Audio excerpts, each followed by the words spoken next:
Hey guys, this is Gaia and welcome back to Kentucky Route Zero.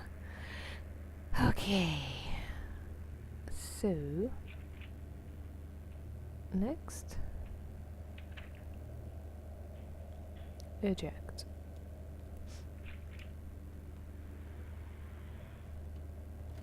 And search. Wonder what kind of weird tapes we have. Okay, the shelves are full of dusty tapes. Some have been relabeled several times. The stickers piling up thick on their spines. Birds, funeral thing, weather. Funeral thing, of course. Let's have a look-see.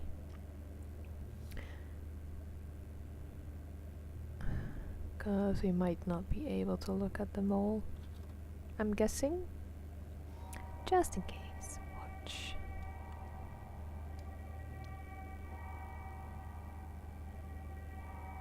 An elderly couple sit on folding chairs in the middle of a TV studio, undecorated except for a funeral lily in a thin blue vase on the table. The lights are a bit too dim to make out their features.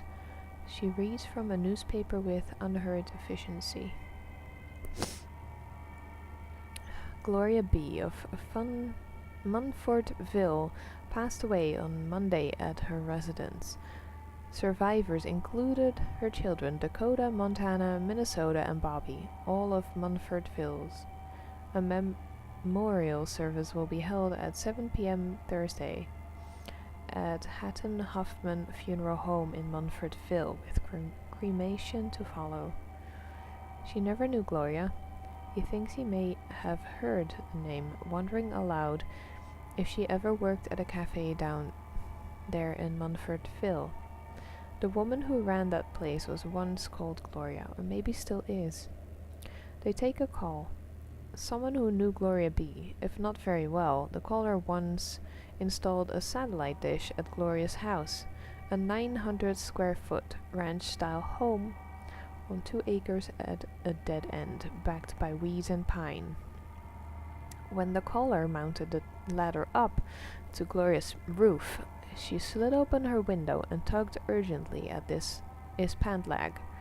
He followed her gaze behind the house to 2 wild turkeys picking through the weeds.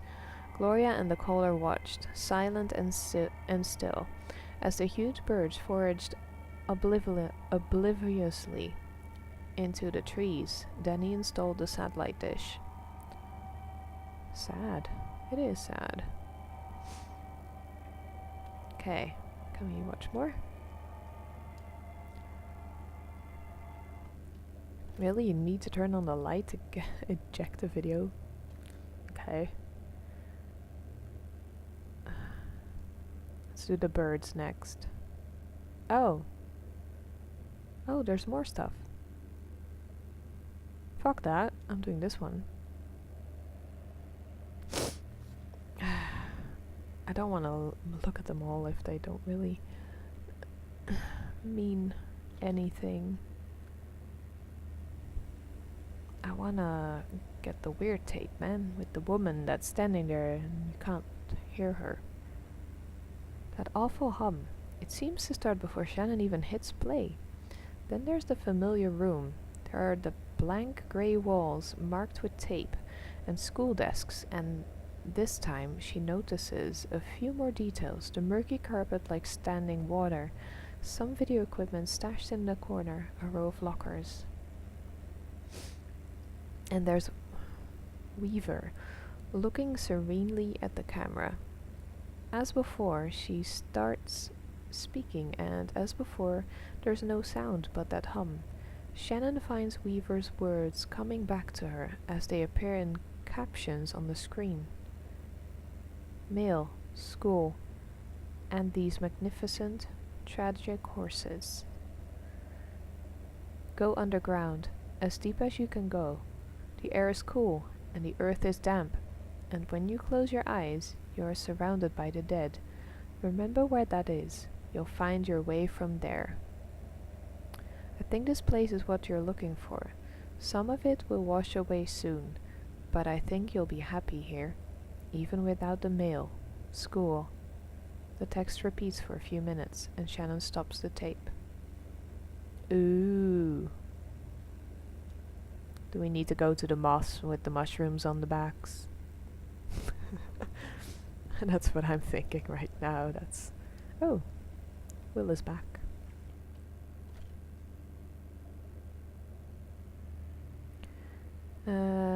Which one? Should we do main deck and then return, or... I don't know. What's return? Ah, just returning the tape. Browse. Is there anything else? Art thing, whether she steps away from the tapes and wipes the dust from her hands. I want to see the birds thing though. See if the cat reacts on it. Little kitty cat, kitty cat, kitty kitty.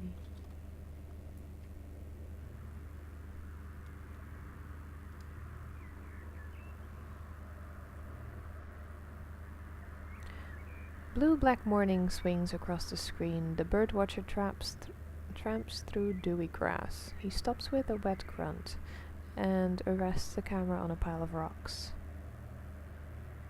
Birds from Great Distances, episode 12, appears briefly on screen. He twists the lens by hand, pushing the frame past trees onto the road and coming to a halt, zoomed in on a fuzzy, fist-sized artifact resting on the momentary stroke, on of a telephone wire.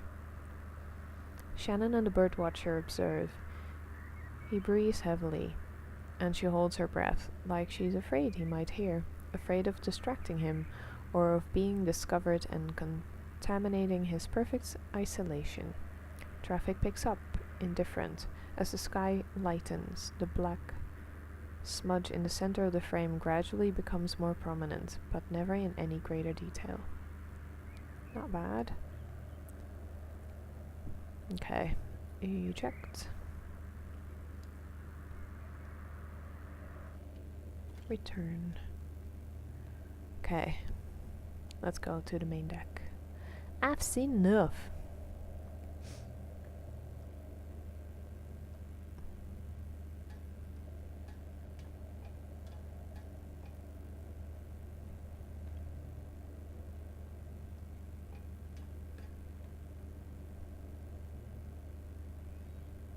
Going outside, or just gonna go up?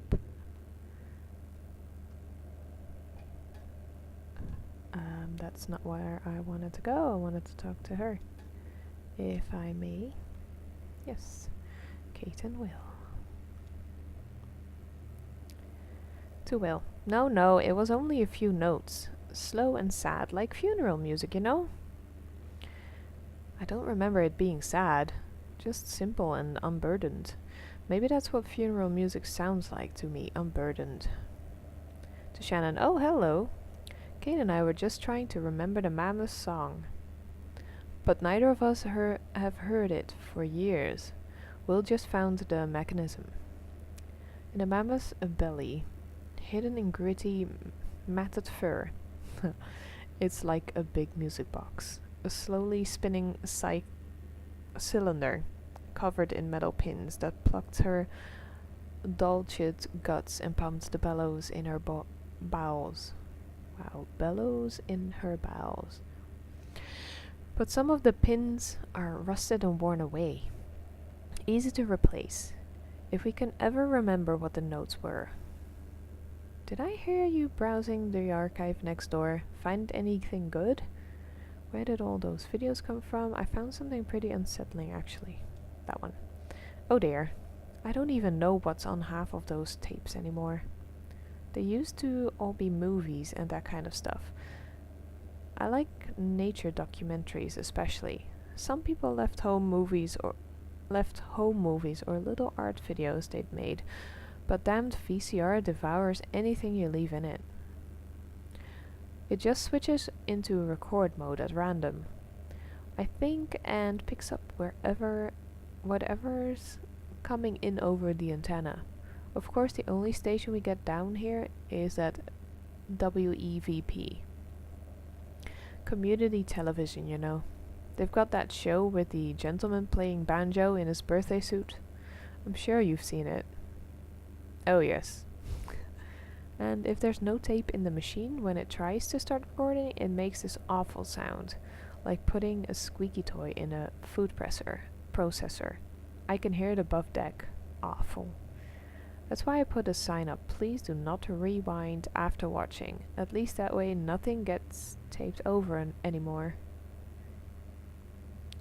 Sure, I can fix it. My hero! To Kat, we were talking earlier. She has an intuition for these things. I just like to take things apart.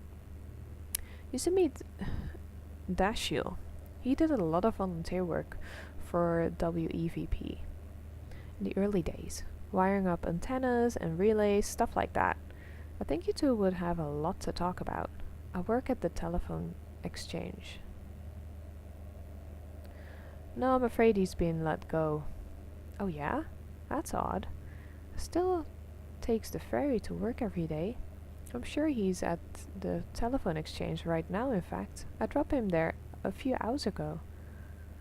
We're stopping at the telephone exchange again shortly to deliver their mail and pick up their trash. You should go ashore when we do. Ask for Dashiell. Okay. That's it? Oh. Finished?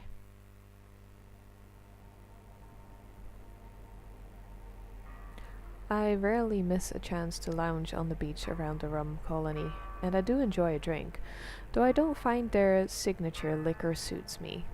But this time I elected to stay aboard and shoot the breeze with Kate over some mineral water. Still I heard reports. I heard the old man...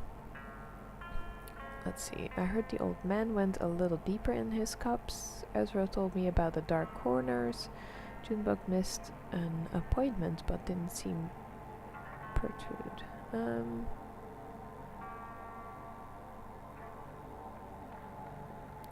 Dark corners. Cedar Beach is lit by a congregation of amber torches stuck in the sand. They mix the torch fuel with citronella oil. It keeps the bugs away, which keeps the bats away. But the light doesn't fall very far from the flame. The rest is shadowy and sandy echoes, and that's the part Ezra wanted to tell me about. He said he liked to run in the dark. He said he found a treasure. I knew better than to pry. No! Why? I want to know what the treasure is, man. Why? Why not tell me?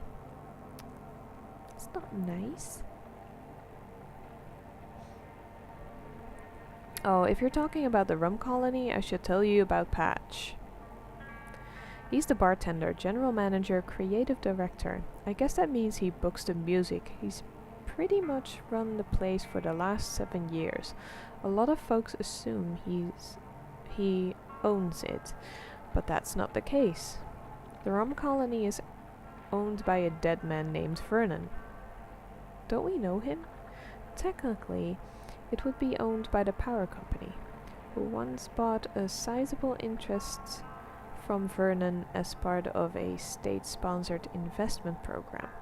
But a clause in that arrangement requires them to keep their hands off the day-to-day and most the profits, so long as Vernon walks this earth. Okay. The upshot of all this is that nobody came forth to identify the body. Patch is a good guy, though. Kind, trustworthy, and he mixes a strong Mai Tai, if that's your thing.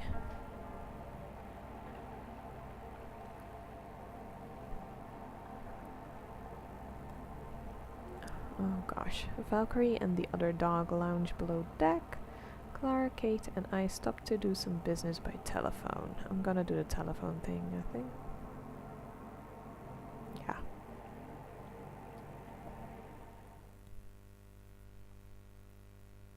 Act 4, scene 4. Was it 4?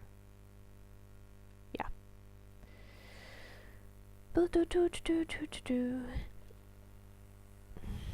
Look at my arm and leg, it's nice, glowy. I guess we're gonna be here for a minute. Looks like they have a few calls to make. Ezra, what are you going to do? Should call someone too.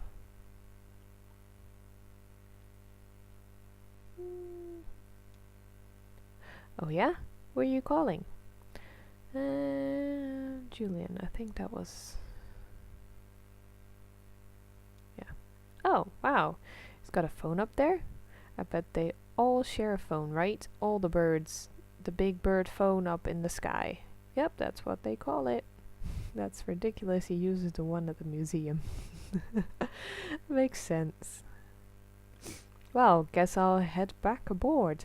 Might see if I can find any of the good stuff stashed in maybe in the spice cabinet? Maybe in a medicine cabinet? Haha, that's where it belongs.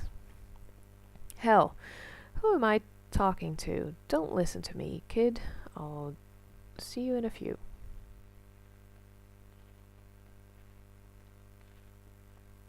Yeah, I forgot that the little kid was on a big bird a few acts before.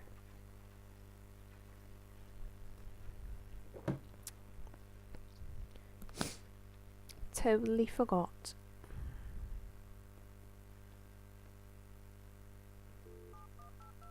Oh, now we're gonna stay here. Shit. Maybe I'm gonna see what Conway is doing. Oh, that's pretty cool. You have 23 new messages. Wow. I keep hearing these noises whenever I close my eyes. It's like bells ringing, but the bells aren't metal. Bells are ceramic bells, the kind of bells that you normally hear. They're like this weird... I can't even describe the material. It's just resonance, just ringing, resonance. And as soon as I open my eyes again, there's nothing. Okay.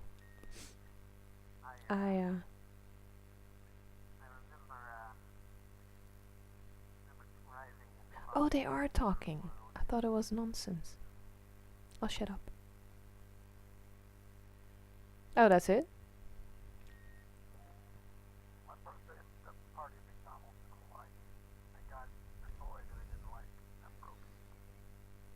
Okay.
Okay. I remember going to a house. I lived in County Maine. I was 2. We were moving, and we were driving up in a white Nissan station wagon with faux wood paneling. And it was the first time that I'd seen the house that I was gonna live in for the next 7 years.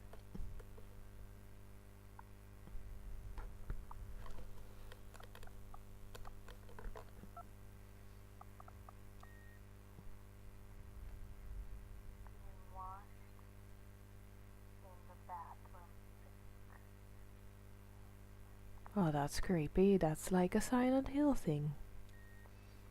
I was just parking my car. I had to parallel park it the street that I live on from school, but there was a but it just got cold today for like the first time in a long time. So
got with her dad. He was a motorcycle cop. He taught her how to parallel park. Every time she parallel parked, he would take out a dime and stick the dime between the wheel of her car and the curve of the street. Then she had to do it again. She didn't do that for me, but every time that I got upset about having to do it again, she would tell me that at least I didn't have to be that distance away from the curb. I learned how to drive in the fall, and I got that snow a lot during that time. And I don't know when my mom learned to drive.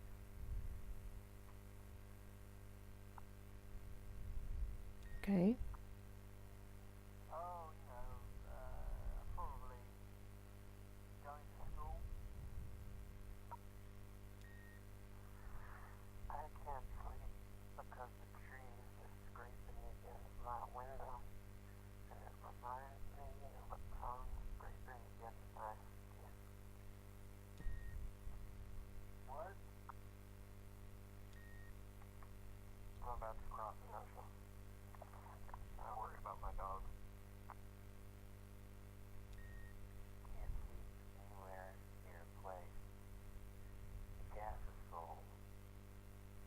Not when it's being sold, when it's not being sold.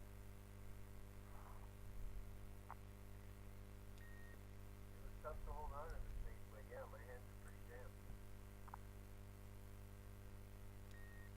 I remember the number 10 and a plastic card with a turkey on it.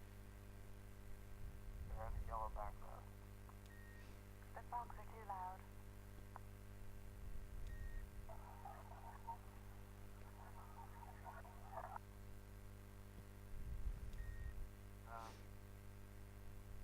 Not a whole lot. I guess I was walking. I was in a stroller. The cop parked before my mother accidentally pushed me into a spider web. I freaked out a lot. That's the first thing I remember. You were sent for. We were sent for? What? Weird. Okay. That's some weird messages, man. Don't you go diving into... It's actually really cold and kind of dangerous. Did he say where he was going? He went to go get some medicine. Oh, maybe his leg is still bothering him. Or an early hangover. I'll have to tell him if I have some more painkillers in the truck. So, any important messages?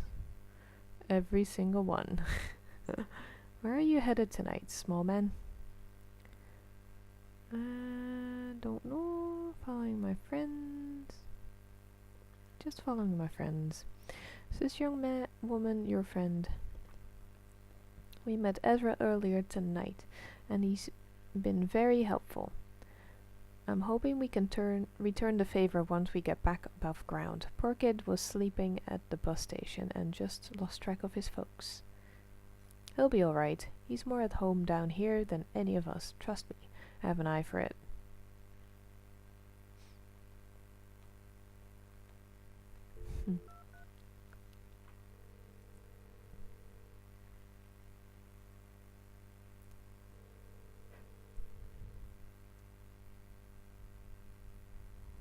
Kate, thanks for calling. Hope I didn't wake you. No, I can't really get comfortable enough to sleep anymore, except in the car. Oh, not driving.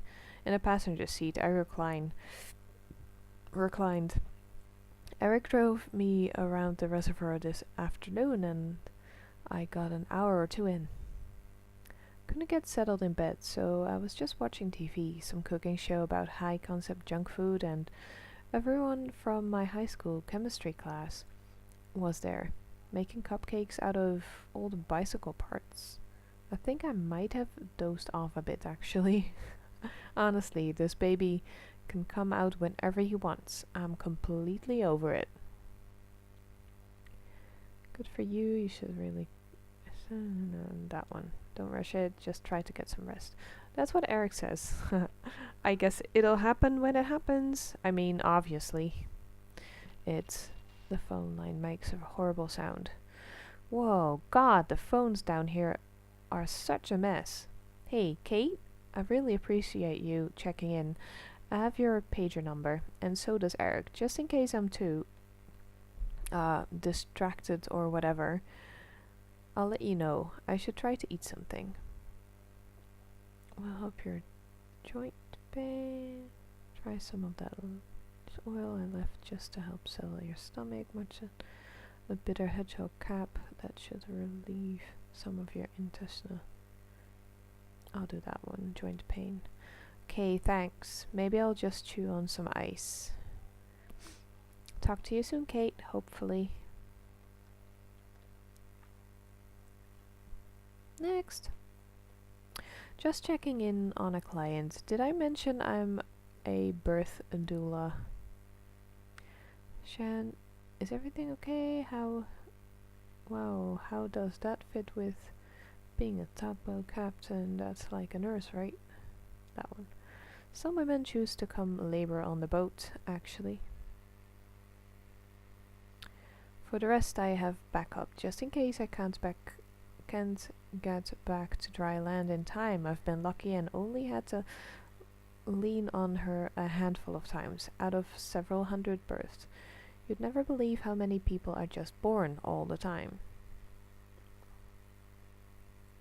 Is everything okay?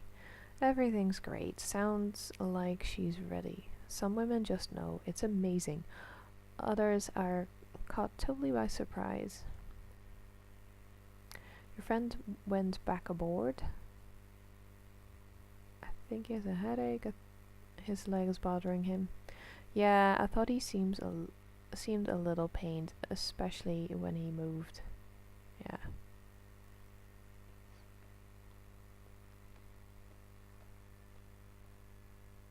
Next.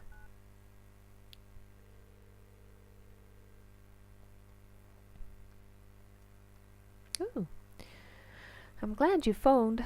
I was just thinking of you. Sorry I didn't call this week. I've been traveling constantly. You're sitting by the phone waiting for my call. That's so nice. That one.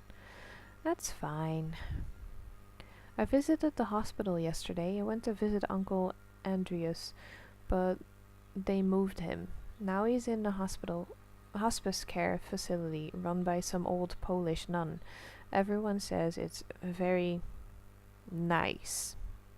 I asked them about visiting, and they said he didn't want any visitors.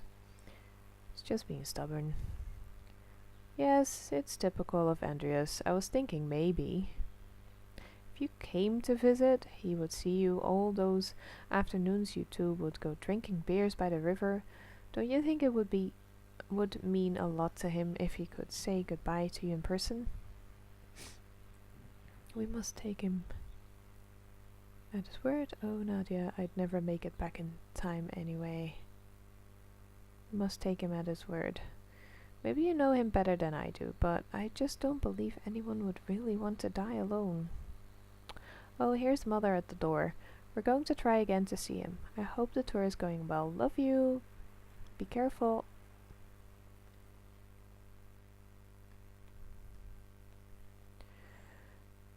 My sister back home. She's very depressing to me this morning. My Uncle Darius is terminally ill and refusing visitors, and Nadia is making a stir about it.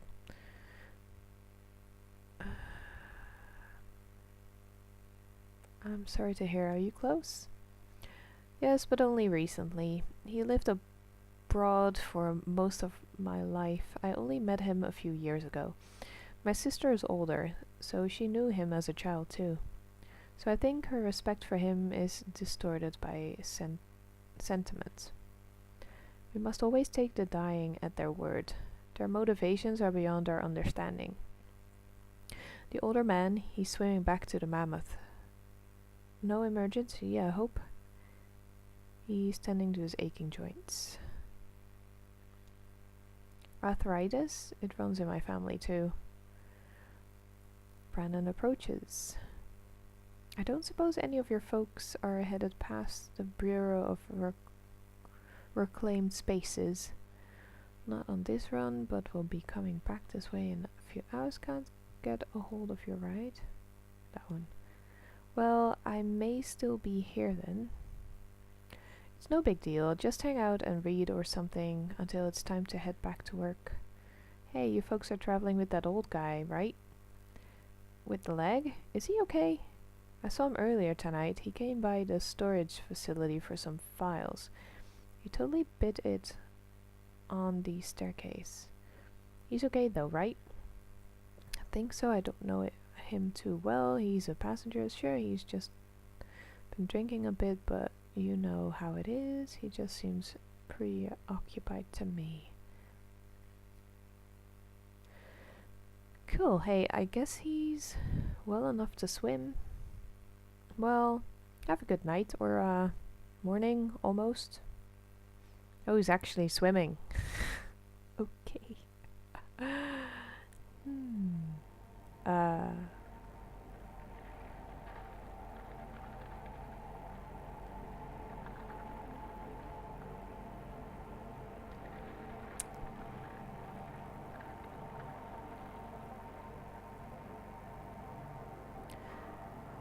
That right there is Radcliffe Monuments. If you ever need a headstone carved for a loved one, I mean...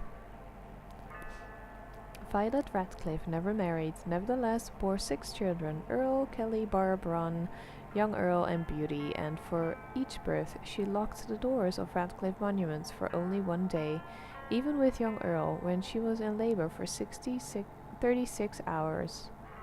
Well, that's what folks say, and I met her, and I believe them. She had the unyielding disposition of a cliffside. None of Violet's children had any desire to go into monument making. Earl was more interested in the car speakers. Beauty thought it all a bit ghoulish. Barb was never very good with her hands. She ended up reading scripts in the call center where she only occasionally has to press a button or take down an order. Mostly she talks and listens, much suits her well enough. The run of the shop fell at last to young Earl, the only Radcliffe still at home when his mother finally passed at 82, and who then had the honor of engraving her headstone. He's done well for the most part. The shop was damaged in the flood several years ago. His craftsmanship was suffered over the time.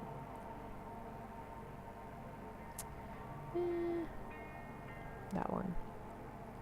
It's his hands, cut and bruised by missed strokes, shaken apart from the inside too. He learned from Violet, when striking a block of stone with a mallet and chisels, to absorb the extra shock right into his bones, so as to keep the apparatus straight and carve a perfect line. He spends his time outside work, just caring for his hands, soaking his bones in salt water, doing little exercises and stretches.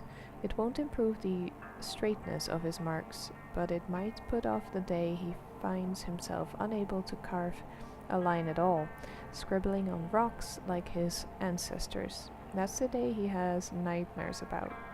He dreads it like death, though he makes no distractions between the two.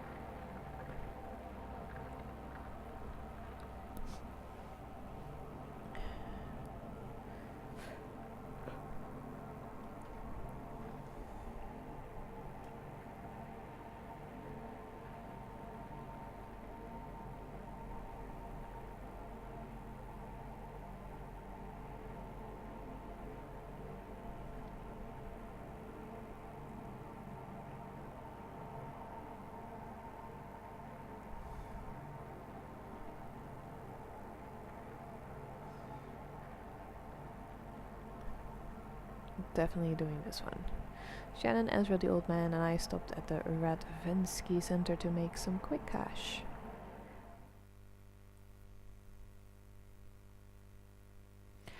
Act 4, Scene 5, the Radvansky Center. We're gonna go and do that in the next video, guys. Oh, it's a tape recording. Good morning. Yeah, I would like to stop recording, please. Jeez. Anyway, guys, I have no time to break. So guys, thank you for watching. Hope you enjoyed. Leave a like if you did, subscribe, and I'll see you guys on the next one.